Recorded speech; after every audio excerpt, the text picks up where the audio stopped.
62 우리 엄마가 갑자기 이상해졌습니다. 매일 새벽 5시 어김없이 화장을 하고 몰래 외출을 시작한 엄마. 한밤중에는 몰래 전화를 받고 가방 속에는 왜인지 고무장갑까지 챙겨 다니시더라고요. 아버지 돌아가신 지 3년. 설마 엄마가 다른 남자를 만나는 건 아니겠죠? 하지만 제가 직접 목격한 진실은 상상도 못했던 것이었습니다. 이야기를 시작하기 전에 무료로 할 수 있는 구독과 좋아요 부탁드립니다. 여러분의 하루가 더 따뜻하고 평온하기를, 그리고 인생의 여정이 늘 행복으로 가득하시길 진심으로 응원합니다. 우리 엄마 이순자는 올해 62살입니다. 아버지가 돌아가신 지 벌써 3년이 지났지만 엄마는 여전히 새벽 5시면 어김없이 일어나세요. 30년 넘게 아버지 출근 준비를 도와드렸던 습관이 아직도 남아있는 것 같아요. 저는 이영민, 올해 35살의 회사원입니다. 막내 여동생 영희는 30살로 아직 미혼이고, 큰 누나 영숙이는 3년 전 이혼한 후 8살 된 조카 지우와 함께 따로 살고 있습니다. 지난 한 달 엄마에게 이상한 변화가 생겼어요. 엄마, 이렇게 이른 시간에 어디 가세요? 새벽 5시 반. 저는 화장실에 가려다가 현관에서 신발을 신고 계시는 엄마를 발견했습니다. 평소라면 이 시간에 집안에서 청소를 하시거나 TV를 보고 계실 텐데 외출 준비를 하고 계시는 게 의외였어요. 아, 영민아. 일찍 일어났네. 엄마 잠깐 산책 좀 하고 올게. 엄마의 대답은 자연스러웠지만 뭔가 달랐어요. 평소 집에서 입으시던 편한 옷이 아니라 깔끔한 바지에 가디건을 입고 계셨거든요. 게다가 작은 크로스백까지 메고 계시는 모습이 단순한 산책치고는 너무 정돈되어 보였습니다. 이렇게 일찍 산책을 하세요? 어디로 가시는데요? 그냥 동네 한 바퀴. 나이 들어서 잠이 일찍 깨네. 운동도 할 겸 좀 걷고 올게. 엄마는 서둘러 현관문을 나서셨어요. 문이 닫히는 소리를 들으며 저는 고개를 갸우뚱했습니다. 평생 저녁형 인간이셨던 엄마가 갑자기 새벽 산책을 하신다니. 다음 날도 마찬가지였어요. 새벽 5시 반 똑같은 시간에 외출하시는 엄마. 이번에는 창문 너머로 엄마가 큰 길로 향하시는 모습을 봤습니다. 동네 한 바퀴라고 하셨는데 왜 큰 길로 나가시는 걸까요?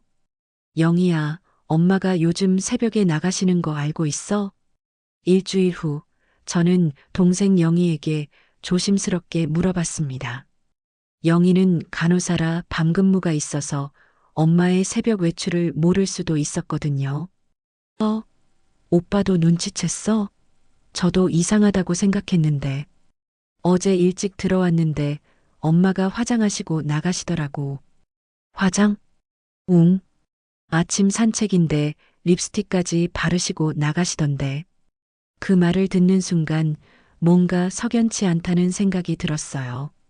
62살 엄마가 새벽 5시에 화장을 하고 나가신다? 단순한 산책치고는 너무 정성스럽잖아요. 혹시 누구 만나러 가시는 건 아닐까? 영희의 말에 저는 깜짝 놀랐습니다. 아버지 돌아가신 지 3년. 엄마도 아직 62살이고 새로운 인연을 만나는 게 이상한 일은 아니지만 왜 숨기실까요?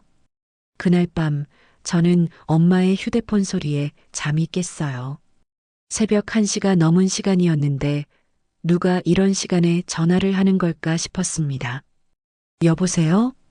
엄마의 목소리는 평소보다 낮았어요.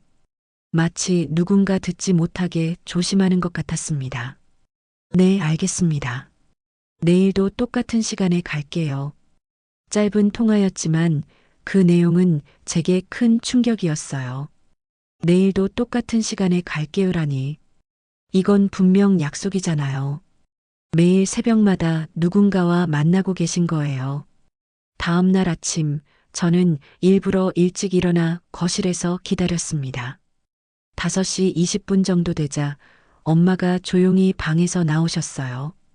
어제보다 더 신경 쓰신 옷차림이었습니다. 연한 베이지색 블라우스에 감색 바지, 그리고 평소 외출할 때 매시던 진주 목걸이까지. 엄마, 어디 가세요? 아, 영민아. 또 일찍 일어났네. 엄마 운동 좀 하고 올게. 하지만 이번에는 엄마의 목소리가 어색했어요. 눈도 제대로 마주치지 않으시고 평소보다 서둘러 현관으로 향하셨습니다. 엄마, 혹시 아프신 곳 있어서 병원에 가시는 건 아니죠? 제 질문에 엄마가 잠시 멈춰 서셨어요. 그리고는 억지로 웃으며 대답하셨습니다. 무슨 소리야? 엄마가 왜 새벽에 병원을 가겠니? 그냥 운동하는 거야. 하지만 엄마의 가방 속에서 얇은 고무장갑이 살짝 보이는 걸 놓치지 않았어요. 운동을 하러 가는데 왜 고무장갑을 챙겨가시는 걸까요? 현관문이 닫히는 소리를 들으며 저는 불안한 마음이 들기 시작했어요. 아버지 돌아가신 후 건강하게 지내시던 엄마. 혹시 큰 병에 걸리신 건 아닐까? 아니면 정말 누군가를 만나고 계신 건 아닐까? 영희야, 우리 엄마 일 좀 이상하지 않아? 그날 저녁 영희와 함께 엄마의 변화에 대해 진지하게 이야기를 나눴어요. 나도 궁금해 죽겠어. 어제는 새벽에 전화까지 받으시더라고요. 네, 알겠습니다 하고. 나도 들었어. 그리고 오늘 아침에는 고무장갑을 챙겨가시던데. 고무장갑을? 운동하러 간다면서? 우리는 서로 바라봤어요. 뭔가 엄마가 우리에게 숨기고 계신 게 분명했습니다. 단순한 새벽 운동이 아닌 다른 이유가 있을 거예요. 오빠, 혹시 엄마가... 영희가 말을 망설이더니 조심스럽게 입을 열었어요. 새로운 분을 만나고 계신 건 아닐까? 그 순간 제 가슴이 철렁 내려앉았습니다. 아버지 없이 3년을 혼자 지내신 엄마.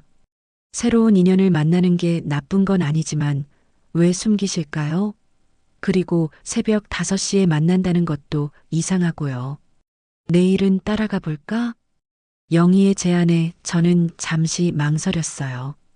엄마를 미행한다는 게 옳은 일일까요? 하지만 엄마의 안전이 걱정되는 것도 사실이었습니다. 좀 더 지켜보자. 너무 성급하게 행동하면 안 될 것 같아. 그날 밤 저는 잠이 오지 않았어요. 엄마가 매일 새벽마다 어디로 가시는 걸까? 누구를 만나시는 걸까? 혹시 우리가 모르는 어떤 문제가 있으신 건 아닐까? 침대에 누워 천장을 바라보며 온갖 생각이 머릿속을 맴돌았습니다. 아버지 돌아가신 후 혼자서 모든 걸 감당해 오신 엄마. 우리 자식들 앞에서는 항상 괜찮은 척 하셨지만 혹시 혼자서 어떤 어려움을 겪고 계신 건 아닐까요? 새벽 5시 엄마가 나가시는 소리에 저는 잠에서 깼어요. 창밖으로 엄마의 뒷모습이 큰 길로 사라지는 걸 지켜보며 저는 결심했습니다. 더 이상 모른 척할 수 없었어요. 엄마에게 무슨 일이 있는지, 왜 매일 새벽마다 외출하시는지 알아내야 했습니다. 설령 엄마가 원하지 않더라도 자식으로서 엄마를 지켜야 할 의무가 있잖아요. 하지만 그때는 몰랐어요. 엄마의 새벽 외출에 숨겨진 진짜 이유를, 그리고 그 진실을 알게 되었을 때 제가 얼마나 후회하게 될지도요. 엄마의 새벽 외출이 시작된 지 2주가 지났습니다. 매일 똑같은 시간 5시 30분에 나가셔서 7시 30분에 돌아오시는 패턴이 완전히 자리 잡았어요. 그리고 저와 영희의 의심도 날이 갈수록 커져만 갔습니다. 목요일 저녁 퇴근해서 집에 돌아오니 영희가 심각한 표정으로 저를 불렀어요. 손에는 엄마의 휴대폰을 들고 있었습니다. 엄마가 샤워하시는 동안 전화가 와서 받아들이려고 했는데 이상한 걸 발견했다는 거였어요. 영희가 보여준 화면에는 사장님이라는 이름으로 저장된 연락처가 있었어요. 그리고 문자 내역을 보니 더욱 의심스러웠습니다. 내일 같은 시간에 뵙겠습니다. 오늘 수고 많으셨어요. 다음 주 일정 확인 부탁드립니다. 같은 내용들이었어요. 제 목소리가 떨렸어요. 62살 엄마에게 사장님이라고 부르는 사람이 있다니. 그리고 수고 많으셨어요 라는 표현은 마치 엄마가 무슨 일을 하고 있다는 뜻처럼 들렸습니다. 영희도 처음 본다고 했어요. 통화 내역을 보니 거의 매일 통화하시더라고. 새벽에도 저녁에도. 영희의 말에 저는 등골이 서늘해졌어요. 매일 통화한다고? 그것도 새벽과 저녁에? 2달 전까지만 해도 이런 상상은 전혀 하지 못했어요. 아버지를 그렇게 사랑하셨던 엄마가 3년 만에 다른 남자를 만날 거라고는 생각도 못했거든요. 그날 밤 저는 잠을 이룰 수가 없었어요. 엄마가 혹시 재혼을 생각하고 계신 건 아닐까? 아니면 단순한 만남일까? 하지만 왜 우리에게 숨기실까요? 다음 날은 금요일이었습니다. 회사에서 오전 업무를 마치고 점심시간에 나온 저는 우연히 집 근처 카페 앞을 지나게 되었어요. 평소 같으면 그냥 지나쳤을 텐데 그날은 왠지 모르게 카페 안을 한번 들여다봤습니다. 그리고 그 순간 제 눈을 의심할 수밖에 없었어요. 구석 테이블에 앉아 계신 엄마가 보였거든요. 그것도 낯선 남자와 마주 앉아서 진지하게 대화를 나누고 계셨습니다. 심장이 쿵쾅거렸어요. 다리에 힘이 풀려서 그 자리에서 멈춰 설 수밖에 없었습니다. 정말이었어요. 엄마가 정말로 다른 남자를 만나고 계셨던 거예요. 그 남자는 50대 중반쯤으로 보였어요. 키가 크고 정장을 단정하게 입고 있었죠. 엄마보다는 조금 젊어 보였고 뭔가 신사적인 인상이었습니다. 두 분은 서류 같은 것을 펼쳐놓고 이야기하고 계셨어요. 저는 카페 입구에서 한참을 망설였습니다. 들어가서 엄마에게 인사를 드려야 할까? 아니면 모른 척하고 지나가야 할까? 하지만 발이 떨어지지 않았어요. 엄마의 표정은 평소와 달랐어요. 집에서 보던 편안한 모습이 아니라 뭔가 긴장하면서도 진지한 표정이었습니다. 그리고 그 남자의 말을 정말 집중해서 듣고 계셨어요. 갑자기 아버지 생각이 났어요. 암 투병 3년을 끝까지 함께 하시며 간병하셨던 엄마. 아버지 임종 때 여보, 나 혼자 어떻게 살아요라며 오열하시던 모습. 그런 엄마가 3년 만에 다른 남자와 20분쯤 지났을까요? 그 남자가 일어나면서 엄마에게 명함 같은 것을 건네주었어요. 엄마는 정중하게 받으시며 고개를 숙여 인사하셨습니다. 그리고 그 남자가 먼저 카페를 나갔어요. 엄마는 혼자 앉아서 한참을 생각에 잠기셨다가 가방에서 낡은 고무장갑을 꺼내 보셨어요. 그 모습을 보는 순간 가슴이 먹먹해졌습니다. 왜 카페에서 고무장갑을 꺼내 보실까요? 엄마가 카페를 나오자 저는 급히 몸을 숨겼어요. 엄마는 집과 반대 방향으로 걸어가셨습니다. 마치 어딘가 할 일이 더 있다는 듯이요. 그날 저녁 집에 돌아온 저는 영희에게 목격한 일을 털어놨어요. 영희도 놀란 표정이었어요. 제가 직접 봤다니 그럼 정말로 엄마가 누군가를 만나고 계시는 거라고 했어요. 영희의 얼굴이 창백해졌어요. 우리 둘 다 같은 생각을 하고 있었습니다. 그날 밤 엄마가 거실에서 TV를 보고 계실 때 저와 영희는 용기를 내어 엄마 앞에 앉았습니다. 저희가 할 말이 있다고 하니 엄마는 리모컨을 내려놓으시며 저희를 바라보셨어요. 표정이 조금 경직되는 것 같았습니다. 엄마께 요즘 새벽마다 나가시는 일에 대해 물어보니 그 순간 엄마의 얼굴이 굳어졌어요. 저희도 다 알고 있다고, 누군가 만나고 계시지 않냐고 영희가 조심스럽게 말했을 때 엄마는 벌떡 일어나셨어요. 뭔 소리냐고, 누구를 만난다고 하시는 엄마께 저희는 사장님이라는 분이 있다고 핸드폰에 저장되어 있던 걸 봤다고 말했어요. 엄마의 눈빛이 흔들렸어요. 잠시 말을 못하시더니 갑자기 화를 내기 시작하셨습니다. 너희가 내 전화기를 뒤졌어? 어떻게 그럴 수 있니? 저희가 엄마가 누구를 만나시는지가 궁금하다고 하자 제가 오늘 카페에서 어떤 남자분이랑 대화하시는 걸 봤다고 말했어요. 제 말에 엄마는 완전히 당황하셨어요. 입을 벌리고 저를 바라보시더니 이내 고개를 돌리셨습니다. 그냥 옛날 아는 분이라고 하시는 엄마께 저희는 왜 그렇게 숨기시는지 매일 새벽에 만나시는 이유가 뭔지 물었어요. 만나는 게 아니라고 그냥 우연히 만난 거라고 하시는 엄마의 목소리가 떨리고 있었어요.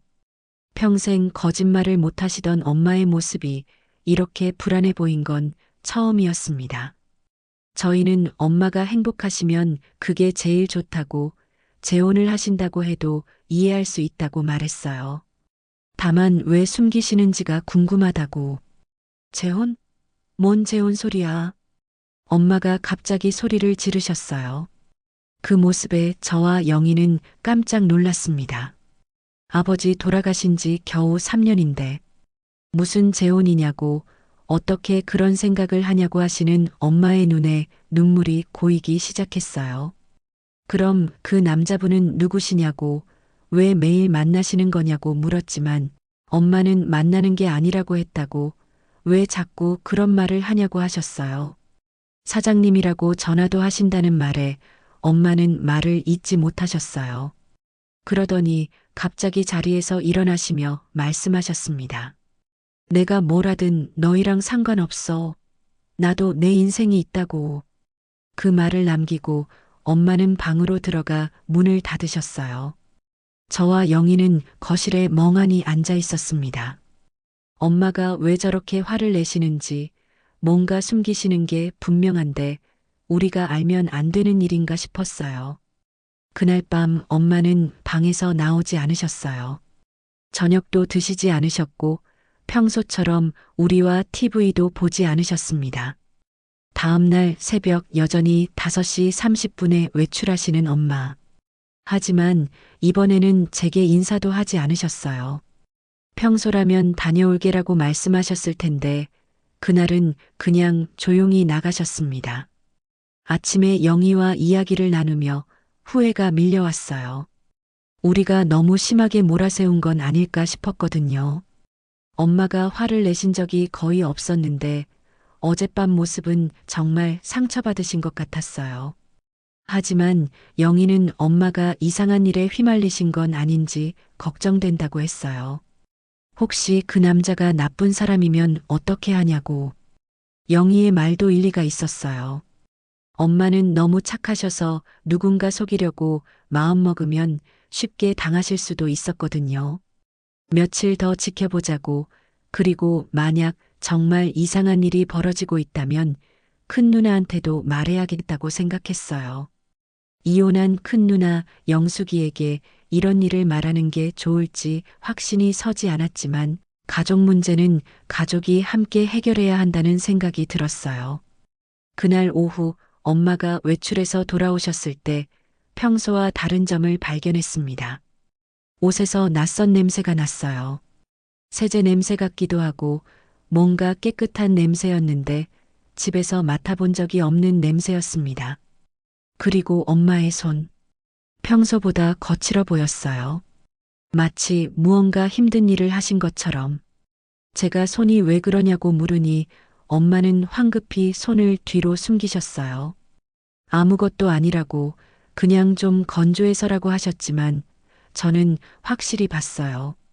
엄마 손에 작은 상처들이 있었고 핸드크림을 발라도 감춰지지 않는 거칠어진 피부가 있었습니다. 도대체 엄마에게 무슨 일이 일어나고 있는 걸까요? 그 남자와의 만남은 정말 단순한 인연일까요? 아니면 우리가 상상하지 못한 다른 이유가 있는 걸까요? 그날 밤 저는 창문 너머로 별을 바라보며 아버지를 생각했어요. 아버지가 살아계셨다면 이런 상황을 어떻게 하셨을까요? 엄마를 어떻게 지켜주셨을까요? 하지만 이제는 제가 엄마를 지켜야 했어요. 설령 엄마가 원하지 않더라도 가족으로서 엄마의 안전을 확인해야 할 의무가 있었습니다. 내일은 토요일이었습니다. 회사에 가지 않아도 되는 날. 그날은 정말로 엄마를 따라가 봐야겠다고 결심했어요. 진실이 무엇이든 더 이상 모른 척할 수는 없었으니까요. 어젯밤 엄마와의 대화 이후 우리 집 분위기는 완전히 달라졌습니다. 평소 따뜻했던 가족의 온기가 어디론가 사라지고 서로를 의심하고 경계하는 냉랭한 공기만 남아 있었어요. 토요일 아침, 엄마는 여전히 5시 30분에 외출하셨습니다. 하지만 이번에는 거실을 지나면서도 저를 쳐다보지도 않으셨어요. 평소라면 영민아, 일찍 일어났네. 엄마 다녀올게라고 말씀하셨을 텐데 그날은 유령처럼 조용히 사라지셨습니다. 현관문이 닫히는 소리가 평소보다 더 크게 들렸어요. 마치 엄마의 서운함이 그 소리에 담긴 것 같았습니다. 영희야, 엄마 나가셨어. 영희도 일찍 일어나 있었어요. 어젯밤 일로 잠을 제대로 못 잤다고 하더라고요. 오빠, 우리가 너무 심했나? 엄마가 정말 상처받으신 것 같아. 나도 그런 생각이 들어. 하지만 엄마가 왜 그렇게 숨기시는지 모르겠어. 정말 단순한 만남이라면 우리한테 소개해 주시면 되잖아. 7시 30분, 엄마가 돌아오셨어요. 평소와 달리 피곤해 보이셨고 어깨가 많이 처져 있었습니다. 그리고 역시나 그 낯선 냄새가 났어요. 세제 냄새에 섞인 뭔가 알 수 없는 냄새. 엄마, 아침 드세요. 영희가 조심스럽게 말했지만 엄마는 고개만 살짝 끄덕이시고는 방으로 들어가셨어요. 평소라면 부엌에서 아침 준비를 하시며 영희야, 뭐 먹고 싶은 거 있어? 라고 물으셨을 텐데 점심시간이 되어도 엄마는 방에서 나오지 않으셨어요.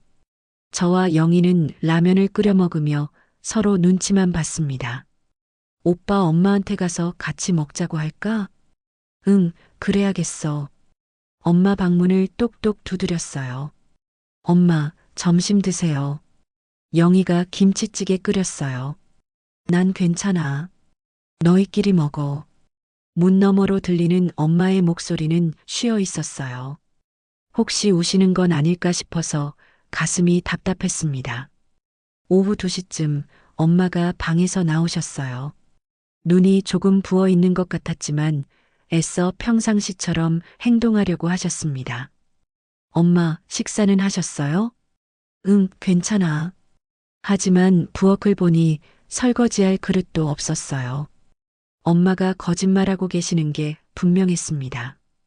그날 저녁 엄마는 평소보다 일찍 방에 들어가셨어요.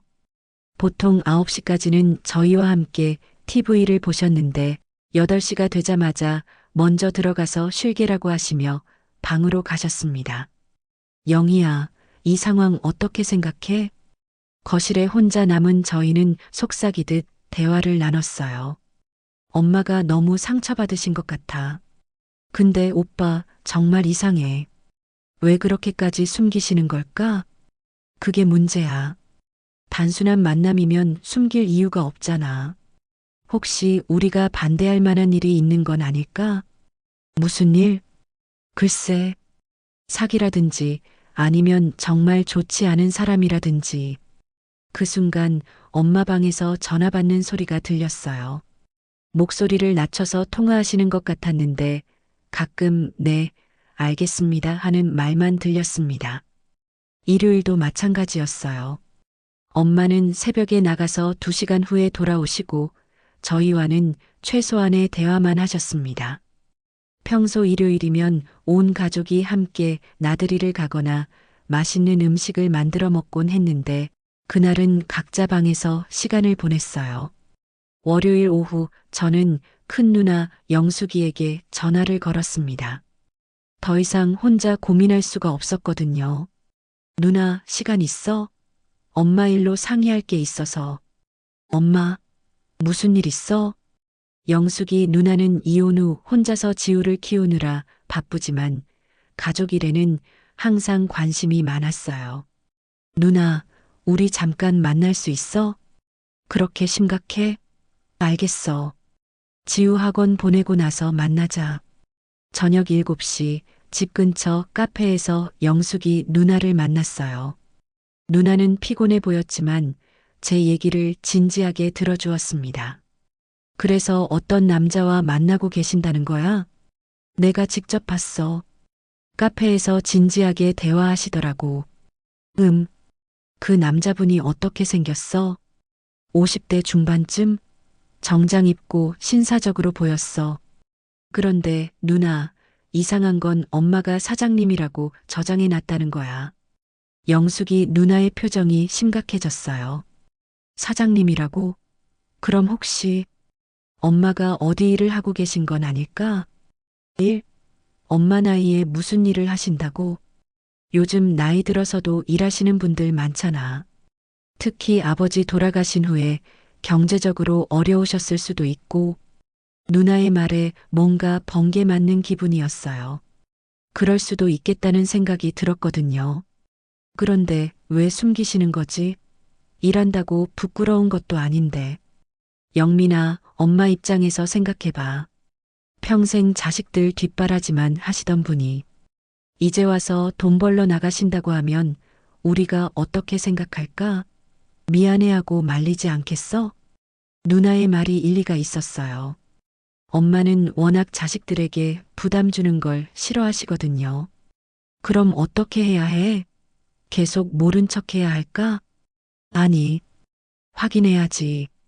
만약 정말 일을 하시는 거라면 위험한 일은 아닌지, 힘든 일은 아닌지 알아야 해. 특히 새벽에 나가신다는 게 걱정돼. 누나는 잠시 생각하더니 말했어요. 영민아, 내일 엄마 따라가 봐. 따라가? 응. 실제로 어디서 뭘 하시는지 보고 안전한 일인지 확인해야지. 혹시 나쁜 사람들에게 속아서 이상한 일을 하고 계실 수도 있어. 하지만 엄마를 미행한다는 게 가족의 안전을 확인하는 거야. 엄마가 화내실 수도 있지만 나중에 큰일이 나는 것보다는 낫지. 집에 돌아와서 영희에게 누나와의 대화를 전해줬어요. 오빠 언니 말이 맞는 것 같아. 그냥 확인해보자. 만약 정말 일하시는 거라면 도와드려야 하고 위험한 일이라면 말려야 하고. 그래, 내일 따라가 보자. 그날 밤 저는 잠이 오지 않았어요. 내일 엄마를 따라가면 무엇을 보게 될까요? 정말 일하고 계시는 걸까요? 아니면 우리가 상상도 못한 다른 일이 있는 걸까요? 새벽 4시쯤 엄마 방에서 움직이는 소리가 들렸어요. 평소보다 조용히 준비하시는 것 같았습니다. 혹시 저희가 눈치챌까봐 더 조심하시는 건 아닐까요? 5시 20분, 저는 침대에서 조용히 일어났어요. 어제 미리 준비해둔 옷을 입고 현관 가까이에서 대기했습니다. 5시 30분 정각, 엄마가 방에서 나오셨어요. 평소와 같은 옷차림이었지만 오늘은 유독 피곤해 보이셨습니다. 아마 저희와의 갈등 때문에 잠을 제대로 못 주무신 것 같았어요. 엄마가 현관문을 나서시고 5분 후 저도 조용히 뒤를 따랐습니다. 마음 한편으로는 이렇게 엄마를 미행하는 제 자신이 정말 미웠어요. 하지만 엄마의 안전이 무엇보다 중요했습니다. 엄마는 큰 길로 나가서 버스를 타셨어요. 저도 뒤따라 같은 버스에 올랐습니다. 다행히 엄마는 제가 탄 걸 눈치채지 못하셨어요. 30분 정도 버스를 타고 간 곳은 시내의 고급 주택가였어요. 제가 평소에는 올 일이 없는 동네였죠.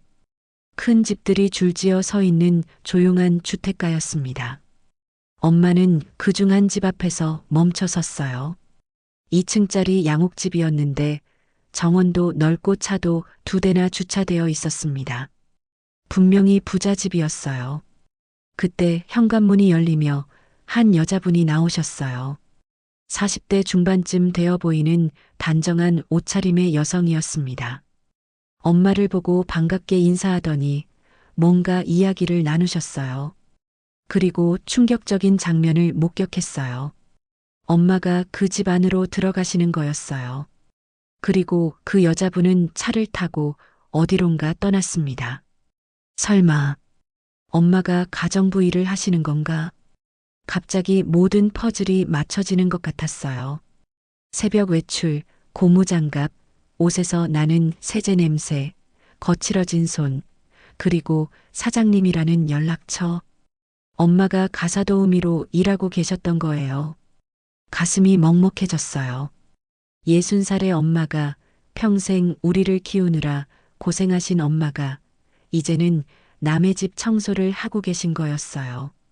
왜 우리에게 말씀하지 않으셨을까요? 부끄러워서? 아니면 우리가 말릴까봐? 2시간 정도 기다리니 엄마가 집에서 나오셨어요. 들어갈 때보다 더 지쳐 보이셨고 머리카락도 조금 흐트러져 있었습니다. 저는 엄마가 보이지 않는 곳까지 가신 후에 집으로 돌아왔어요. 머릿속이 복잡했습니다. 집에 도착해서 영희에게 목격한 일을 모두 얘기했어요. 정말? 엄마가 가정부 일을? 응, 틀림없어. 그래서 새벽에 나가시는 거였어. 어머, 그럼 우리가 완전히 오해한 거네. 영희의 얼굴이 창백해졌어요. 저도 마찬가지였습니다. 우리가 엄마를 의심하고 재혼이나 불륜 같은 말을 했던 게 얼마나 상처가 되었을까요? 오빠 어떻게 해? 엄마한테 사과해야 하는 거 아니야? 그래야지. 그런데 왜 일을 하고 계시는 걸까? 경제적으로 어려우신가? 아버지 생명보험금도 있었고 집도 있었는데 왜 갑자기 일을 하시게 된 걸까요? 그날 저녁 엄마가 돌아오셨을 때 저희는 용기를 내어 말을 걸었어요. 엄마, 죄송해요. 엄마는 놀란 표정으로 저희를 바라보셨어요. 갑자기 왜? 엄마가 일하고 계시는 거죠? 그 순간 엄마의 얼굴이 굳어졌어요. 그리고는 한참 동안 아무 말씀도 하지 않으셨습니다. 어떻게 알았니? 결국 엄마가 작은 목소리로 물으셨어요. 제가 따라가 봤어요. 엄마의 눈에 실망이 스쳤어요. 너희들이 날 미행했다는 거니? 엄마, 죄송해요. 하지만 너무 걱정돼서. 걱정? 뭐가 걱정이야? 엄마의 목소리가 차가워졌어요. 엄마가 왜 일을 하고 계시는 거예요? 돈이 필요하시면 너희가 뭘 해줄 수 있는데? 엄마의 말에 가슴이 찔렸어요. 엄마, 이제 알았으니까 됐지? 내가 뭘 하든 더 이상 상관하지 마. 엄마는 그렇게 말하시고는 다시 방으로 들어가셨어요. 저와 영희는 거실에 남아 서로를 바라봤습니다. 진실을 알았지만 오히려 상황은 더 복잡해진 것 같았어요. 엄마는 왜 일을 하시는 걸까요? 그리고 왜 그토록 우리에게 숨기시려 했을까요? 이제야 첫 번째 비밀은 풀렸지만 더 중요한 의문이 남아 있었습니다. 엄마가 가정부 일을 하고 계신다는 사실을 알게 된 지 3일이 지났습니다. 하지만 집안 분위기는 전혀 나아지지 않았어요. 오히려 더 어색해진 것 같았습니다. 엄마는 여전히 새벽에 나가셔서 일을 하고 오시지만 저희와는 꼭 필요한 말씀만 하셨어요. 밥 먹어라, 일찍 들어와라 같은 기본적인 것들만요. 수요일 저녁 큰 누나 영숙이가 지우를 데리고 집에 왔어요. 한 달에 한두 번은 꼭 엄마를 뵈러 오시거든요. 엄마, 저 왔어요. 영숙아. 지우야, 우리 공주 왔네. 엄마는 지우를 보시자 얼굴이 확 밝아지셨어요. 저희 앞에서는 며칠째 웃지도 않으셨는데 손녀 앞에서만큼은 여전히 다정한 할머니셨습니다. 할머니, 보고 싶었어요. 10살 지우가 엄마에게 달려가 안기는 모습을 보니 가슴이 아팠어요. 이 아이는 아직 가족 내에 무슨 일이 일어나고 있는지 모르고 있었거든요. 저녁 식사를 준비하면서 영숙이 누나가 저희를 불렀어요. 영민아, 영희야, 부엌으로 와봐. 누나의 표정이 심각했어요. 엄마 상태 어때? 며칠 전에 전화했을 때보다 더 안 좋아 보이시는데? 누나 사실은 저는 지난 며칠간 있었던 일들을 누나에게 모두 털어놨어요. 엄마를 미행했던 것, 가정부 일을 하고 계신다는 걸 알게 된 것, 그리고 그 이후 더욱 냉랭해진 가족 관계까지. 아, 그래서 엄마가 저렇게 기운이 없으셨구나. 누나는 한숨을 쉬며 고개를 저었어요. 그런데 누나, 엄마가 왜 일을 하시는 걸까? 돈이 필요하시면 우리가 도와드릴 수 있는데. 그게 문제야. 엄마는 우리한테 부담 주기 싫어하시잖아. 특히 나는 이혼하고 혼자 지우 키우느라 힘든 거 아시니까 더더욱 말씀 안 하셨을 거야. 그때 지우가 부엌으로 뛰어왔어요. 엄마, 삼촌, 이모, 뭘 그렇게 수근수근 얘기해요? 아, 지우야. 별거 아니야. 할머니 일 얘기하는 거죠? 지우의 말에 우리는 모두 놀랐어요. 이 아이가 뭘 알고 있는 걸까요? 지우야, 할머니가 무슨 일을 하신다고 했어? 누나가 조심스럽게 물었어요. 할머니가 새벽에 일하러 다니시잖아요. 저도 알고 있어요. 뭐? 우리는 서로를 바라봤어요. 지우가 이미 알고 있었다니. 언제부터 알고 있었어? 한 달 전쯤부터요. 제가 할머니 집에서 자던 날 새벽에 깨서 화장실 가려다가 봤어요. 할머니가 나가시는 거. 지우는 담담하게 말했어요. 그래서 할머니한테 물어봤더니 일하러 간다고 하시더라고요. 그런데 비밀로 해달라고 하셨어요. 비밀로? 네. 어른들이 알면 말릴 거라고. 특히 삼촌이랑 이모가 알면 걱정할 거라고 하시면서 제가 갑자기 화가 났어요. 10살 아이에게까지 비밀을 부탁하시다니. 지우야, 할머니가 왜 일을 하신다고 했어? 용돈 벌려고 하신다고 했어요. 그리고 집에만 있으면 심심하다고. 하지만 뭔가 이상했어요. 단순히 용돈을 벌기 위해서 새벽에 가정부 일을 하실까요? 게다가 가족들에게 숨기면서까지. 식사 시간이 되어 5명이 식탁에 둘러앉았어요. 오랜만에 온 가족이 모인 자리였지만 분위기는 어색했습니다. 할머니, 요즘 어디 다니세요? 지우가 천진난만하게 물었어요. 지우야. 누나가 말리려 했지만 지우는 계속했어요. 할머니, 삼촌이랑 이모가 할머니 걱정한다고 했어요. 할머니가 일하시는 거 알면 안 된다고 하셨는데 이제 다 알고 있어요. 그 순간 식탁 위에 침묵이 흘렀어요. 엄마의 젓가락이 멈췄습니다. 지우야, 너까지 알고 있었구나. 엄마의 목소리는 힘이 없었어요. 네, 할머니.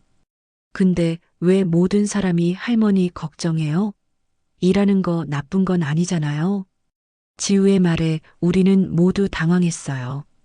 10살 아이가 어른들보다 더 단순 명쾌하게 생각하고 있었던 거예요.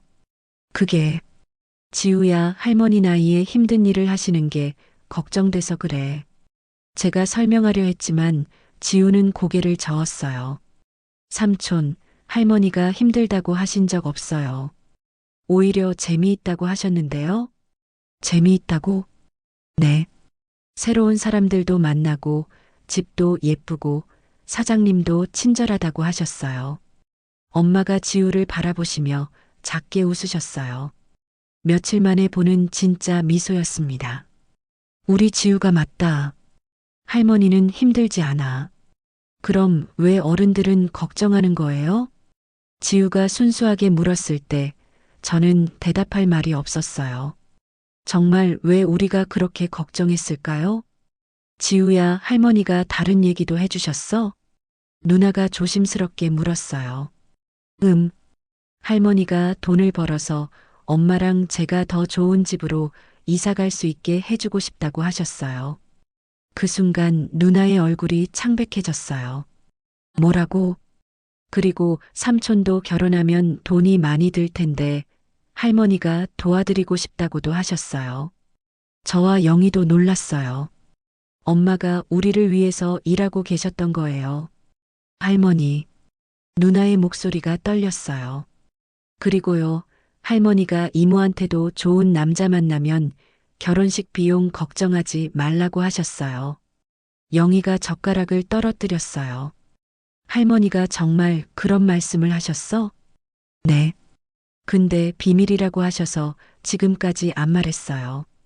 어른들이 알면 할머니 일하는 거 말릴 거라고.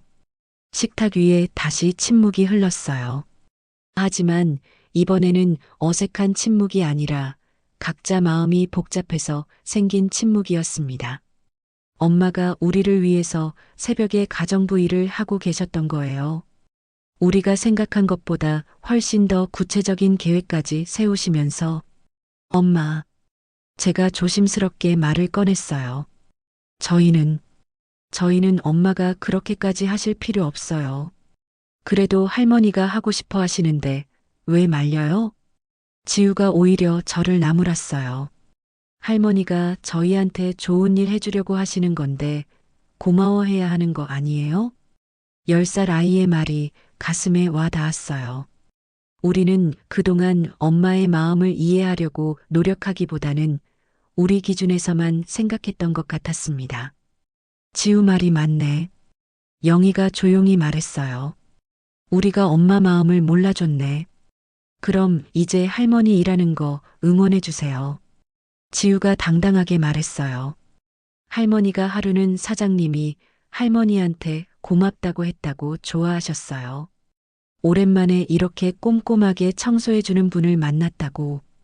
엄마의 얼굴에 뿌듯한 표정이 스쳤어요. 그리고 할머니가 그 집 강아지랑도 친해지셨다고 했어요. 처음에는 짖었는데 이제는 할머니만 보면 꼬리 흔든다고. 지우의 말을 듣고 있으니 엄마의 새로운 일상이 그려졌어요. 우리가 생각한 것처럼 힘들고 괴로운 일만은 아니었을 수도 있겠다는 생각이 들었습니다. 그런데 지우야, 할머니가 다른 말씀은 안 하셨어? 누나가 물었어요. 다른 말씀이요? 응, 왜 갑자기 일을 시작하셨는지, 특별한 이유가 있으셨는지. 지우는 잠시 생각하더니 말했어요. 할머니가 엄마가 이혼하고 너무 힘들어해서 마음이 아프다고 하셨어요. 그리고 삼촌이랑 이모도 결혼 때문에 고민이 많은 것 같다고. 엄마가 지우를 바라보시는 눈빛이 따뜻했어요.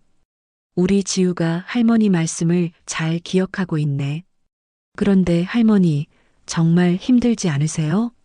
제가 다시 물었어요. 힘들지 않다니까. 오히려 보람 있어. 엄마가 처음으로 솔직하게 대답하셨어요. 너희들이 생각하는 것처럼 그렇게 비참한 일이 아니야. 사장님도 좋은 분이시고 일도 깨끗한 일이고. 그럼 왜 처음에 숨기셨어요? 영희가 물었어요. 너희들이 말릴 게 뻔했잖아. 특히 영민이 너. 엄마가 저를 바라보시며 말씀하셨어요. 아들이 어머니 가정부 일하는 거 보기 싫어할 거라고 생각했어. 엄마. 그런데 지우가 맞는 말을 했네. 왜 걱정만 하고 응원은 안 해주냐? 지우가 자랑스럽게 웃었어요. 할머니, 그럼 이제 비밀 아니에요? 응, 이제 비밀 아니야. 그날 밤 지우는 엄마와 함께 주무셨어요. 오랜만에 할머니와 손녀가 함께 자는 밤이었습니다. 저와 영희 그리고 영숙이 누나는 거실에서 이야기를 나눴어요. 10살짜리가 우리보다 어른스럽네. 누나가 씁쓸하게 웃으며 말했어요. 지우 말이 맞아요. 우리가 엄마 마음을 이해하려고 노력하지 않았네요. 그런데 누나, 정말로 누나와 지우를 위해서 일하고 계시는 거 맞을까? 제가 궁금해서 물었어요. 일부는 맞을 거야. 하지만 전부는 아닐 것 같아. 엄마가 뭔가 더 숨기고 계신 것 같은데. 누나의 말에 저도 동감했어요. 뭔가 아직 우리가 모르는 더 큰 이유가 있을 것 같았습니다. 하지만 오늘은 일단 지우 덕분에 가족 간의 오해가 많이 풀렸어요. 그리고 엄마의 일을 반대하기보다는 응원해 드려야겠다는 생각이 들었습니다. 다음 날 아침 엄마가 일을 나가시기 전에 저희 모두 현관에서 배웅을 드렸어요. 엄마, 조심히 다녀오세요. 사장님한테 안부 전해주세요. 지우가 밝게 말했어요. 엄마는 놀라시면서도 기뻐하시는 표정이었어요. 그래, 다녀올게. 현관문이 닫히고 나서 지우가 말했어요. 이제 할머니가 기뻐하실 거예요. 정말 그럴 것 같았어요. 하지만 동시에 궁금증도 더 커졌습니다. 엄마가 정말로 단순히 우리를 위해서만 일하고 계시는 걸까요? 아니면 우리가 아직 모르는 다른 이유가 있는 걸까요? 지우 덕분에 가족 분위기가 많이 좋아진 지 일주일이 지났습니다. 엄마도 예전처럼 저희와 대화를 나누시고 일하러 나가실 때도 인사를 하셨어요. 하지만 여전히 뭔가 석연치 않은 부분이 있었습니다. 그날은 토요일이었어요. 엄마가 일을 나가신 후 영숙이 누나가 혼자 집에 왔습니다. 지우는 친구 생일 파티에 가고 없었어요. 하지만 누나의 표정이 평소와 달랐어요. 뭔가 초조해 보였고 눈가에 다크서클도 짙었습니다. 영희가 걱정스럽게 안색을 물었지만 누나는 대수롭지 않다는 듯 웃었어요. 하지만 그 웃음이 어색했습니다. 점심을 함께 먹으면서 누나가 갑자기 입을 열었어요. 엄마가 일하는 이유가 혹시 자신 때문인 것 같다고 했습니다. 저와 영희는 서로를 바라봤어요. 누나의 목소리가 떨리고 있었어요. 그리고는 충격적인 고백이 이어졌습니다. 지우 아빠가 3달 전부터 양육비를 끊었다는 것이었어요. 이혼할 때 양육비를 받기로 했었는데 갑자기 중단된 거였죠. 누나 혼자 벌어서는 지우 학원비와 생활비를 감당하기 벅차다고 했어요. 누나의 눈에 눈물이 고였습니다. 더 큰 문제가 있었어요. 지우가 아파서 병원에 갔는데 심장에 작은 구멍이 있다는 진단을 받았다는 거였어요. 수술해야 한다고 했습니다. 우리는 모두 놀랐어요. 지우가 그런 병이 있었다니. 수술비가 1,000만 원 넘게 나온다고 해. 누나가 울먹이기 시작했어요. 그래서 엄마에게 얘기했더니 엄마가 걱정하지 말라고 자기가 해결해 주신다고 하셨다는 거였어요. 그 순간 모든 퍼즐이 맞춰졌어요. 엄마가 갑자기 일을 시작하신 이유, 매일 새벽에 나가서 힘든 일을 하시는 이유가 바로 이것이었던 거예요. 그때부터였다고 했어요. 엄마가 일을 시작하신 게 누나는 말렸다고 했어요. 62살에 무슨 가정부 일이냐고 자기가 어떻게든 해결하겠다고 했는데 엄마가 듣지 않으셨다고. 누나는 말을 잇지 못하고 울기 시작했어요. 저는 가슴이 먹먹해졌어요. 엄마가 지우를 위해서 그 힘든 일을 하고 계셨던 거예요. 지우는 엄마 손녀이고 누나가 혼자 감당할 일이 아니라고 할머니가 도와주는 게 당연하다고 하셨다는 거였어요. 그런데 또 다른 문제도 있었습니다. 누나가 더 심각한 표정을 지으며 전세금 이야기를 꺼냈어요. 만료가 다음 달인데 집주인이 전세금을 5천만 원 올려달라고 했다는 거였어요. 지금 동네가 재개발 예정이라 집값이 많이 올랐다고 안 주면 나가라고 했다는 겁니다. 상황이 상상했던 것보다 훨씬 심각했어요. 지우 수술비에 전세금까지. 영희가 중얼거렸어요. 그래서 엄마가 더 열심히 일하고 계시는 거라고. 누나의 말로는 처음엔 엄마가 걱정하지 말라고만 하시더니 요즘엔 오히려 일이 재미있다고 하신다는 거였어요. 사장님이 좋은 분이라고 보람도 느낀다고 하신다는 말이었습니다. 그때 현관문 열리는 소리가 들렸어요. 엄마가 일을 마치고 돌아오신 거였어요. 엄마는 누나를 보시고 반가워하셨지만 곧 우리 3명의 심각한 표정을 보시고 눈치채셨어요. 누나가 일어나서 엄마께 영민이와 영희에게 다 얘기했다고 말씀드렸어요. 지우 수술 얘기, 전세금 얘기, 엄마가 왜 일하시는지. 그 순간 엄마의 표정이 변했어요. 누나가 엄마 앞에 무릎을 꿇으려고 하자 엄마가 급히 누나를 붙잡으셨어요. 누나는 자신 때문에 엄마가 고생한다며 죄송해했지만 엄마의 목소리는 확고했어요.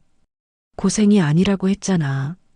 지우는 내 손녀고 너는 내 딸이야. 당연한 거지. 제가 참지 못하고 말했어요. 62살에 새벽 5시에 일어나서 남의 집 청소하시는 게 당연한 거냐고. 하지만 엄마는 오히려 저를 나무라셨어요. 그 일이 뭐가 잘못됐느냐고 떳떳한 일이라고 하셨습니다. 엄마의 반문이 저를 당황하게 만들었어요. 그럼 누가 하느냐고 우리가 해줄 거냐고 하시는데 저는 대답할 말이 없었어요. 지우 수술비 1,000만 원, 전세금 5천만 원을 우리가 당장 마련해 줄 수 있느냐고 물으셨을 때도 마찬가지였습니다.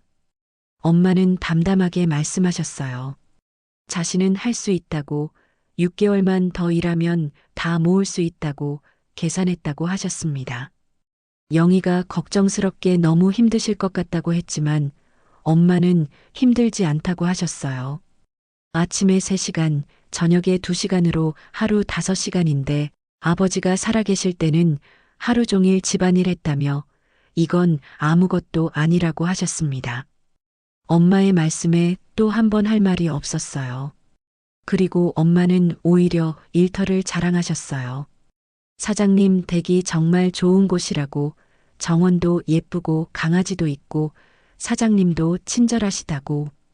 어제는 사장님이 엄마가 만든 김치찌개를 맛보시고 맛있다고 하셔서 레시피까지 적어드렸다고 하셨어요.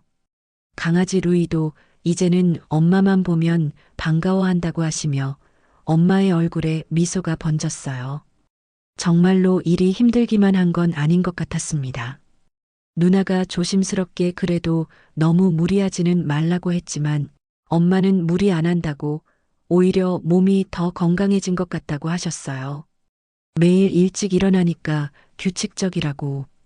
그때 엄마가 가방에서 봉투 하나를 꺼내셨어요.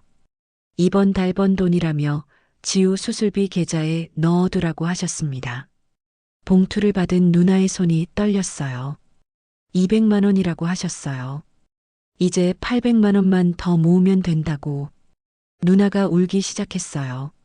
엄마는 울지 말라고 하시며 엄마가 건강하고 일할 수 있다는 게 고마운 일이라고 하셨어요. 누나의 어깨를 토닥이시며 전세금도 걱정하지 말라고 6개월 안에 다 해결될 거라고 하셨습니다. 엄마의 말씀이 가슴에 와 닿았어요.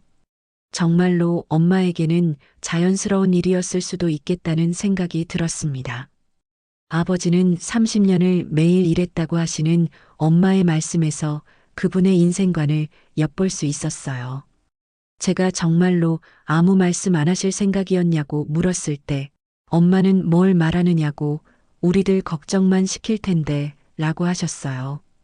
저희도 가족인데 함께 고민할 수 있다고 했지만 엄마의 현실적인 대답은 냉정했어요. 함께 고민한다고 해서 돈이 생기느냐고 걱정만 늘어날 뿐이라고 하셨습니다. 엄마는 우리 각자의 미래까지 다 계획하고 계셨어요. 제 집 장만 영희의 간호사 시험 준비까지. 영희가 합격하면 엄마가 더 이상 일 안 해도 된다고 하시는 말씀에서 모든 게 치밀하게 계산된 계획임을 알 수 있었습니다. 그날 저녁 지우가 친구 집에서 돌아왔을 때 누나가 모든 상황을 설명해 줬어요. 지우는 수술해야 한다는 걸 이미 알고 있었다고 엄마가 얘기해 줬다고 했어요. 의외로 담담한 모습이었습니다. 조금 무섭지만 할머니가 돈 모아주신다고 해서 괜찮다고 했어요. 10살 아이가 이런 상황을 이해하고 있다는 게 대견하면서도 안쓰러웠어요. 지우가 자신 때문에 할머니가 힘든 일 하시는 거냐고 물었을 때 엄마는 힘든 일이 아니라고 지우 때문이 아니라 지우를 위해서 하는 거라고 할머니가 하고 싶어서 하는 거라고 하셨어요.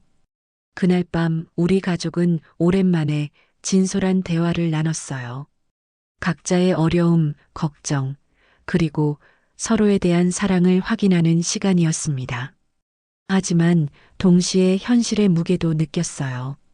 엄마 혼자서 모든 걸 짊어지고 계시다는 것, 그리고 우리가 아직은 그것을 대신해 드릴 능력이 부족하다는 것을.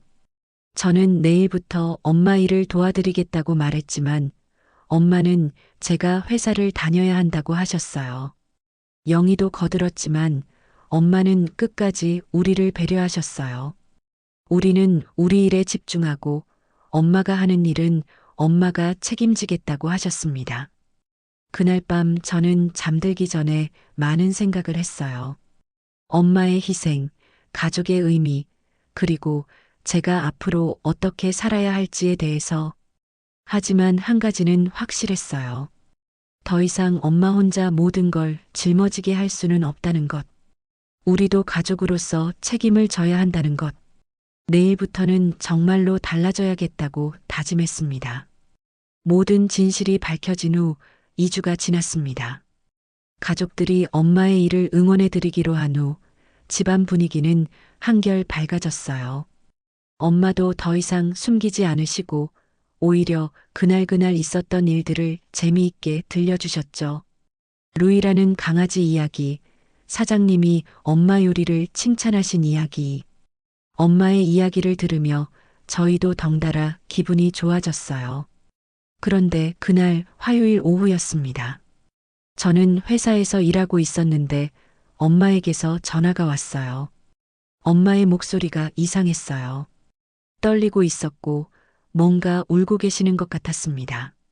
영민아, 엄마가 큰일 났어. 심장이 쿵 내려앉았어요. 엄마의 목소리는 완전히 무너져 있었어요. 저는 급히 조퇴를 하고 집으로 달려갔습니다. 집에 도착하니 엄마는 소파에 앉아서 울고 계셨어요. 평생 엄마가 이렇게 우시는 모습을 본 적이 없었어요. 엄마는 눈물을 닦으며 오늘 있었던 일을 말씀하기 시작하셨어요. 청소를 하던 중 사장님 서재에 있던 화분을 깨뜨리셨다는 거였어요. 그런데 그게 외국에서 가져온 몇백만 원짜리 난초였다고 했습니다.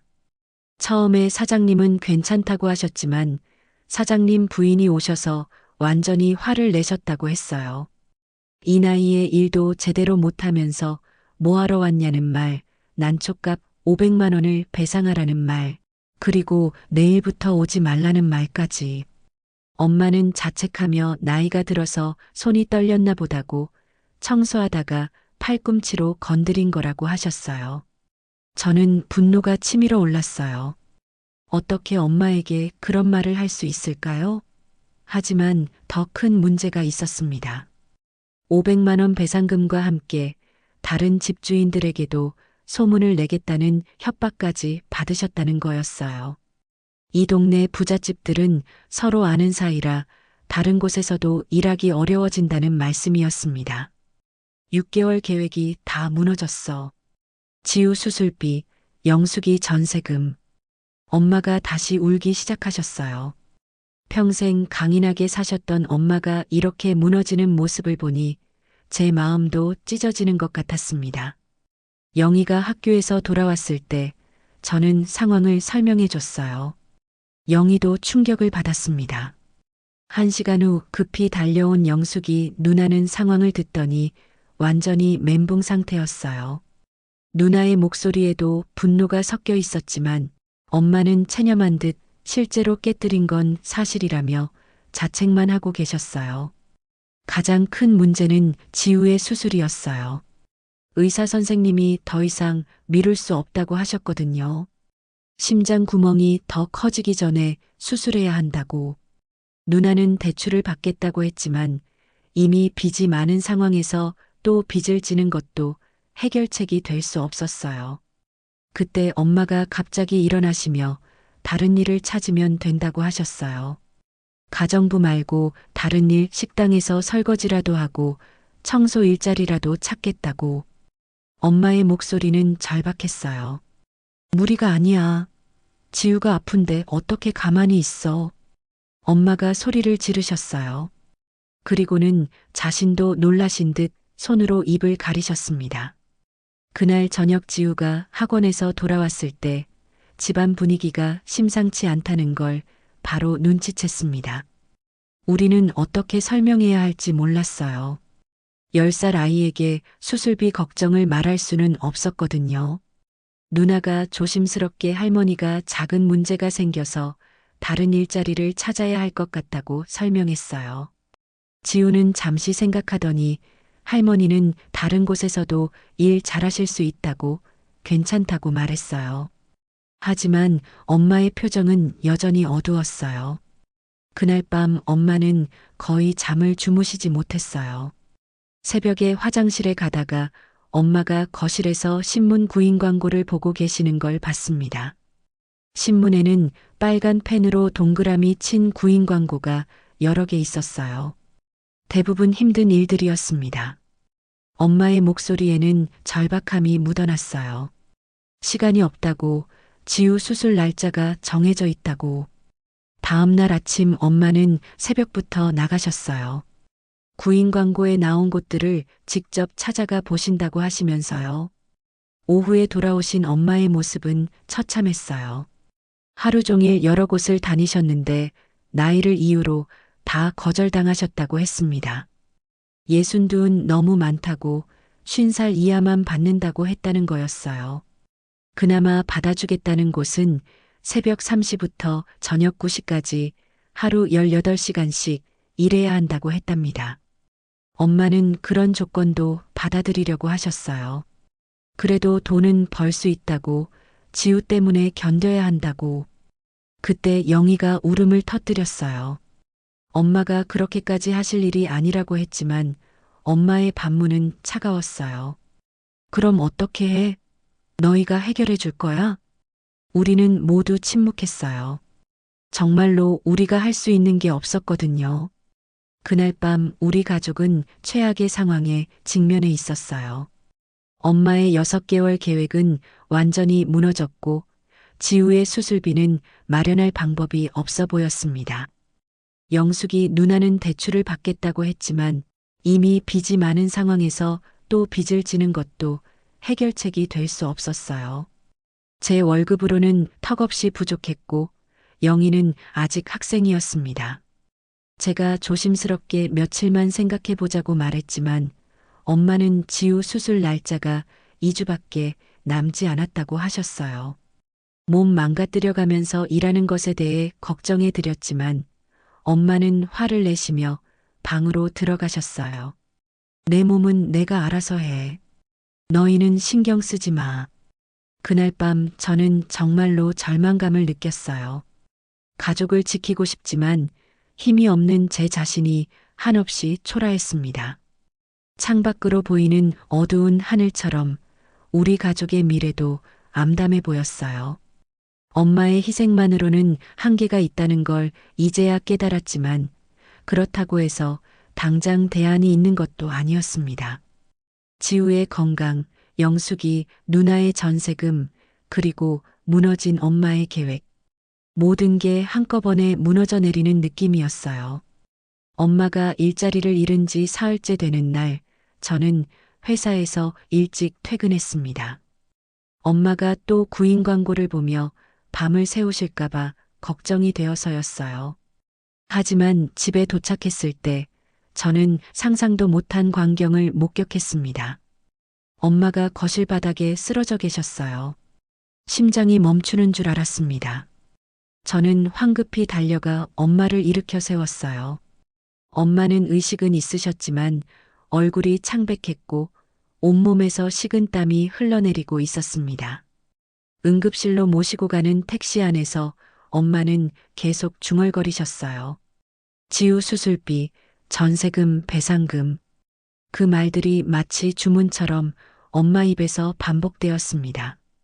제가 손을 잡아드리자 엄마의 손은 얼음처럼 차가웠어요. 의사 선생님은 극심한 스트레스와 과로로 인한 일시적 의식 잃음이라고 진단하셨습니다. 그리고 조심스럽게 물어보셨어요. 혹시 환자분이 요즘 큰 걱정거리가 있으신지, 잠을 제대로 주무시는지. 저는 대답할 수가 없었어요. 엄마가 사흘 동안 거의 잠을 주무시지 않았다는 것, 하루 종일 구인 광고만 들여다보셨다는 것, 식사도 제대로 하지 않으셨다는 것을, 62살 엄마가 손녀 수술비를 위해 자신의 몸을 혹사시키고 계신다는 것을, 병실에서 수액을 맞으시는 엄마를 바라보며 저는 처음으로 깨달았어요. 지금까지 저는 엄마의 희생을 당연하게 여겨왔다는 것을, 엄마가 아프다고 하시면 병원 가세요라고 말하면서도 정작 엄마가 왜 아프신지, 무엇이 엄마를 그렇게 만드는지는 생각해 보지 않았다는 것을, 영희와 영숙이 누나가 급히 병원으로 달려왔을 때 우리는 모두 엄마 침상 주위에 둘러앉아 울었어요. 말없이 그저 울기만 했습니다. 우리가 얼마나 무력한 자식들인지 절실히 깨닫는 순간이었어요. 그날 밤 엄마가 잠드신 후 저는 혼자 복도에 나가 있었습니다. 창밖으로 보이는 어두운 밤하늘을 바라보며 지난 몇 달을 돌이켜봤어요. 엄마가 새벽마다 나가실 때 저는 무엇을 하고 있었을까요? 불륜을 의심하고 미행하고 추궁하면서 엄마에게 상처만 드렸던 것은 아닐까요? 영희가 옆에 와서 앉았어요. 누나도 지우를 데리고 와서 우리 옆에 섰습니다. 아무도 말하지 않았지만 우리는 모두 같은 생각을 하고 있었어요. 더 이상 엄마 혼자 모든 걸 짊어지게 할 수는 없다는 것. 다음 날 아침 엄마는 퇴원하셨어요. 의사 선생님은 충분한 휴식을 취하라고 하셨지만 엄마는 집에 오자마자 다시 신문 구인 광고를 펼치려 하셨습니다. 그때 저는 처음으로 엄마 앞에서 소리를 질렀어요. 엄마, 그만하세요. 엄마가 놀라서 저를 바라보셨어요. 평생 엄마에게 큰 소리 낸 적이 없었거든요. 이제 그만하시라고요. 엄마가 쓰러질 뻔했는데 아직도 모르세요? 엄마의 입술이 떨렸어요. 그리고는 작은 목소리로 말씀하셨습니다. 그럼 지우는 어떻게 하니? 그 순간 제 마음이 무너져 내렸어요. 병원에서 쓰러져 수액까지 맞으시고도 엄마의 머릿속은 오직 손녀 걱정뿐이었던 거예요. 저는 엄마 앞에 무릎을 꿇었어요. 영희도 영숙이 누나도 따라서 무릎을 꿇었습니다. 지우만 이해하지 못하는 표정으로 우리를 바라봤어요. 엄마, 죄송해요. 제 목소리는 떨리고 있었어요. 저희가 너무 무능해서 엄마가 이런 고생을 하시는 거예요. 엄마는 우리를 말리려 하셨지만 저는 계속 말했어요. 35살이 된 아들이 수술비도 마련 못 해드리고 30살이 된 딸이 엄마 일하는 거 말리기만 하고 38살이 된 큰딸이 엄마한테만 의지하고 저희가 정말 한심한 자식들이에요. 영희가 흐느끼기 시작했어요. 영숙이 누나도 눈물을 흘리고 계셨습니다. 그때 지우가 갑자기 말했어요. 삼촌, 이모, 엄마 왜 울어요? 할머니가 나쁜 일 하신 것도 아닌데. 10살 아이의 순수한 질문에 우리는 모두 멈칫했어요. 할머니는 저를 위해서 열심히 일하셨잖아요. 고마운 거지. 왜 울어요? 지우의 말이 가슴에 박혔어요. 정말 그랬어요. 엄마는 잘못한 게 없었어요. 오히려 가족을 위해 희생하신 건데 우리는 왜 엄마를 이렇게 힘들게 만들었을까요? 그날 오후 저는 회사에 사표를 냈어요. 부장님이 깜짝 놀라시며 이유를 물으셨지만 저는 간단히 말씀드렸어요. 가족이 더 중요하다고. 35살에 이제야 깨달았다고. 영희도 학교를 휴학하기로 했어요. 간호사가 되는 것보다 지금 당장 엄마를 도와드리는 게 더 중요하다고 했어요. 영숙이 누나는 지우와 함께 우리 집으로 이사 오기로 했습니다. 전세금 걱정을 하며 따로 사는 것보다 온 가족이 함께 사는 게 낫다고 판단했어요. 저희의 결정을 들으신 엄마는 처음에는 반대하셨어요. 우리 인생을 망칠 수 없다고 각자 할 일을 하라고 하셨습니다. 하지만 저희는 물러서지 않았어요. 다음 날부터 저는 엄마 대신 일자리를 찾아다녔어요. 가정부 일, 청소 일 무엇이든 상관없었습니다. 영희는 근처 카페에서 아르바이트를 시작했어요. 영숙이 누나도 재택근무가 가능한 일을 찾아서 시작했습니다. 힘들었어요. 제가 찾을 수 있는 일자리는 대부분 일용직이었고 하루 벌어 하루 먹고 사는 수준이었습니다. 하지만 이상하게 마음은 편했어요.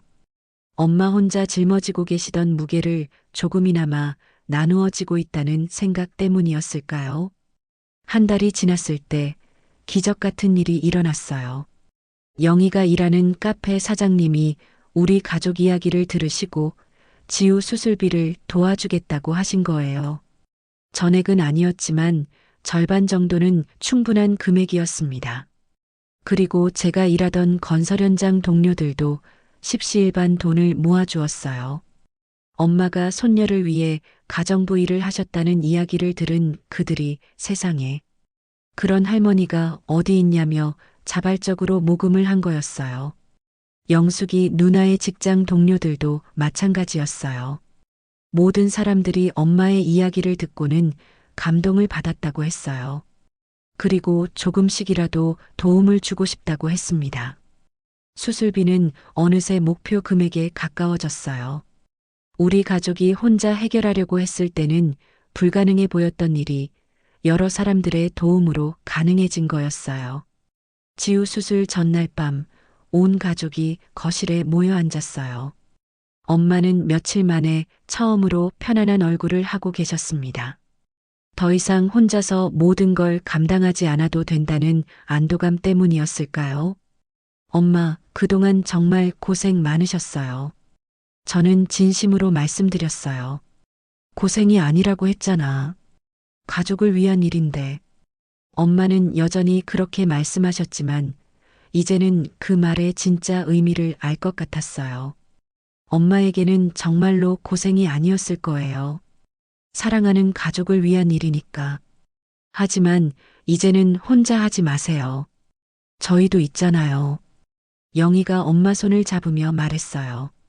우리 모두 함께해요. 지우가 밝게 웃으며 말했어요. 네, 함께해요. 그날 밤 저는 오랜만에 편안하게 잠들 수 있었어요. 내일 지우가 수술을 받겠지만 더 이상 혼자가 아니라는 생각 때문이었습니다. 엄마도, 영숙이 누나도, 지우도, 영희도, 그리고 저도 우리는 이제 진짜 가족이 되었어요. 창밖으로 새벽이 밝아오고 있었어요. 엄마가 매일 새벽에 일어나 우리를 위해 일하러 나가시던 그 시간. 이제는 엄마 혼자가 아니라 우리 모두가 함께 새로운 하루를 시작할 수 있을 것 같았습니다. 지우의 수술이 성공한 지 6개월이 지났습니다. 그 사이 우리 가족에게는 많은 변화가 있었어요. 무엇보다 가장 큰 변화는 엄마의 얼굴에서 그 깊은 걱정과 피로가 사라졌다는 것이었습니다. 오늘 아침도 엄마는 6시에 일어나셨어요. 하지만 이제는 가정부 일을 하러 나가시는 게 아니라 손녀 지우의 아침을 챙겨주시기 위해서였습니다. 부엌에서 들려오는 엄마의 콧노래 소리가 집안을 따뜻하게 만들었어요. 언제부터였을까요? 엄마가 이렇게 여유롭게 콧노래를 부르신 지가. 할머니, 오늘 계란 후라이 모양이 하트 같아요. 지우의 밝은 목소리에 엄마가 웃으셨어요. 수술 후 완전히 회복한 지우는 이제 아무 제약 없이 뛰어놀 수 있게 되었습니다. 의사 선생님은 앞으로 정기 검진만 받으면 된다고 하셨어요. 더 이상 수술비 걱정을 하지 않아도 되는 거였죠. 저는 새벽 5시부터 나가서 택배 배송 일을 하고 있었어요. 회사원 시절보다 월급은 많았지만 하루 종일 몸이 힘들었어요.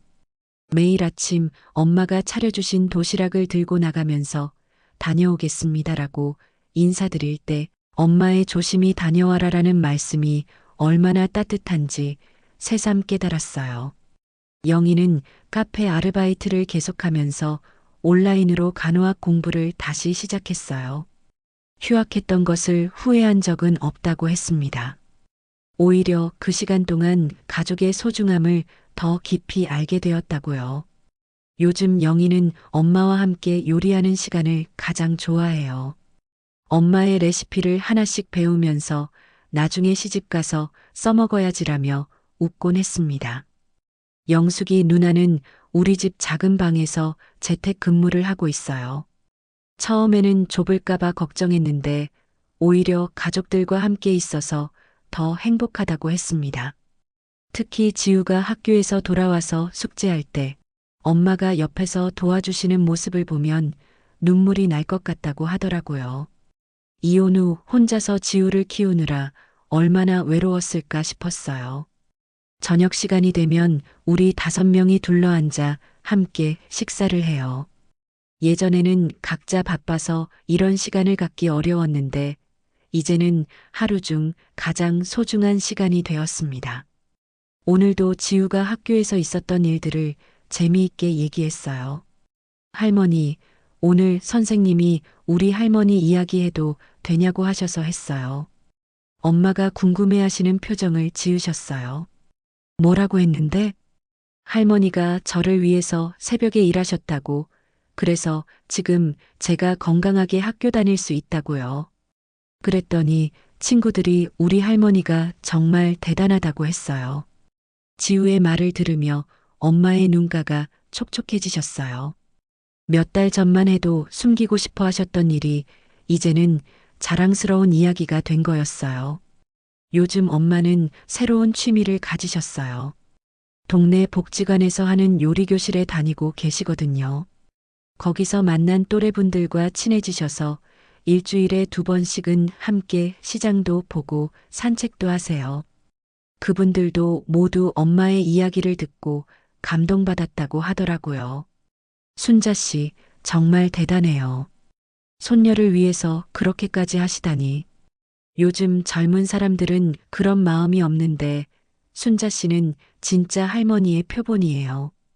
그런 말씀들을 들을 때마다 엄마는 쑥스러워 하시면서도 뿌듯해 하셨어요. 그동안 숨기고 부끄러워 하시던 일이 이제는 당당하고 자랑스러운 추억이 된 거죠. 어제는 특별한 손님이 우리 집에 오셨어요. 엄마가 예전에 일하셨던 집의 사장님이었습니다. 그분은 엄마가 화분을 깨뜨린 날 부인이 너무 심하게 대했다며 직접 사과하러 오신 거였어요. 어머님, 정말 죄송했습니다. 제가 사과할게요. 사장님은 정중하게 고개를 숙이며 말씀하셨어요. 그리고 이거 받아주세요. 사장님이 건네주신 봉투에는 그동안에 밀린 급여와 함께 추가 위로금까지 들어 있었어요. 엄마는 처음에 받을 수 없다고 하셨지만 사장님이 너무 간곡히 부탁하셔서 결국 받으셨습니다. 어머님 같은 분이 계셔서 세상이 따뜻한 것 같습니다. 손녀분 건강하게 잘 자라시길 바랍니다. 사장님이 가신 후 엄마는 한참 동안 그 봉투를 바라보고 계셨어요. 그리고는 조용히 말씀하셨습니다. 세상에는 좋은 사람이 더 많구나. 정말 그랬어요. 지우 수술비를 도와주신 분들, 저희 가족을 격려해 주신 분들, 그리고 이렇게 다시 찾아와 사과해 주신 사장님까지. 우리가 힘들 때 많은 분들이 도움의 손길을 내밀어 주셨어요. 저녁 산책을 나간 길에 동네 카페를 지나게 되었어요. 몇 달 전 엄마가 그 남자분과 만나셨던 그 카페였습니다. 그때는 불륜을 의심하며 가슴을 졸였었는데 이제 생각해보니 정말 어리석었던 것 같아요. 엄마가 평생 아버지만 사랑하신 분이라는 걸 왜 믿지 못했을까요? 집으로 돌아오는 길에 지우가 제 손을 잡으며 말했어요. 삼촌, 우리 가족 정말 행복한 것 같아요. 정말 그랬어요. 예전보다 집은 좁아졌고 경제적으로도 여유롭지 않았지만 우리는 그 어느 때보다 행복했습니다. 함께 있다는 것, 서로를 아낀다는 것, 그것만으로도 충분했어요. 밤에 엄마 방에서 나오는 불빛을 보니 아직 안 주무시는 것 같았어요. 조심스럽게 문을 두드렸습니다. 엄마, 아직 안 주무세요? 응, 들어와. 엄마는 침대에 앉아서 오래된 사진첩을 보고 계셨어요. 아버지와의 결혼 사진, 저희가 어렸을 때 사진들이 가득했습니다. 뭘 보고 계세요? 그냥 옛날 생각이 나서. 엄마의 목소리는 잔잔했어요. 슬프지도 않고 그렇다고 기쁘지도 않은 그저 평온한 목소리였습니다. 아버지 생각하고 계시는 거예요? 응. 아버지가 지금 상황을 보면 뭐라고 할까 싶어서. 엄마는 아버지 사진을 쓰다듬으며 말씀하셨어요. 아마 고생 많았다고, 이제 그만 쉬라고 할 거야.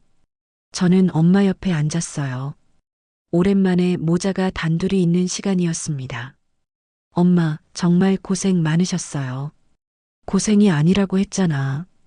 가족을 위한 일인데.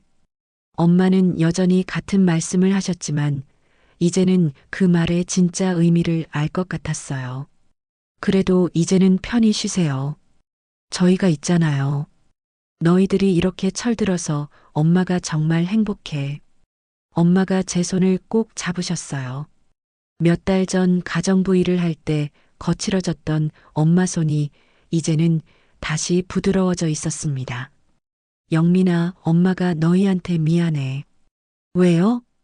그동안 너희를 못 믿고 혼자 끙끙 앓았어. 가족이면 함께 고민해야 하는 건데. 엄마, 이제는 뭔 일이 있어도 숨기지 않을게. 약속해. 그날 밤 저는 정말 오랜만에 마음 편히 잠들 수 있었어요. 더 이상 엄마가 혼자 무거운 짐을 지고 계시지 않다는 것, 우리가 진짜 가족이 되었다는 것을 확신할 수 있었거든요. 다음 날 아침 일을 나가기 전에 거실에서 온 가족이 모여 앉았어요. 지우가 그림을 그려서 보여주겠다고 했거든요. 할머니, 삼촌, 이모, 엄마, 저까지 5명이 손잡고 있는 그림이에요. 지우가 자랑스럽게 보여준 그림에는 정말로 5명이 손을 잡고 웃고 있는 모습이 그려져 있었어요. 서툰 솜씨였지만 세상에서 가장 아름다운 그림 같았습니다. 우리 가족이에요. 영원히 함께 할 거예요. 지우의 말에 우리는 모두 웃었어요. 정말 영원히 함께 할 것 같았습니다. 창밖으로 따뜻한 봄볕이 들어오고 있었어요. 새로운 계절이 시작되는 것처럼 우리 가족에게도 새로운 시작이었습니다. 더 이상 숨기고 혼자 끙끙 앓는 일은 없을 거예요. 기쁜 일도 슬픈 일도 모두 함께 나누며 살아갈 것입니다. 엄마의 낡은 고무장갑은 이제 부엌 서랍 깊숙한 곳에 정리되어 있어요. 더 이상 새벽에 가정부 일을 하러 나가지 않으셔도 되니까요. 하지만 저는 그 고무장갑을 버리지 말자고 했어요. 엄마의 희생과 사랑을 기억하기 위해서요. 그리고 무엇보다 가족이 함께한다는 것이 얼마나 소중한지 잊지 않기 위해서요. 지금도 엄마는 새벽에 일어나세요. 하지만 이제는 우리를 위해 고생하는 게 아니라 사랑하는 가족과 함께하는 하루를 시작하기 위해서입니다. 그리고 저희도 그 시간을 함께 나누고 있어요. 진정한 가족이란 이런 것이 아닐까요? 혈연을 넘어서 서로를 진심으로 아끼고 기쁨과 슬픔을 함께 나누며 누구 하나 혼자 감당하지 않는 것. 우리는 이제야 진짜 가족이 되었습니다.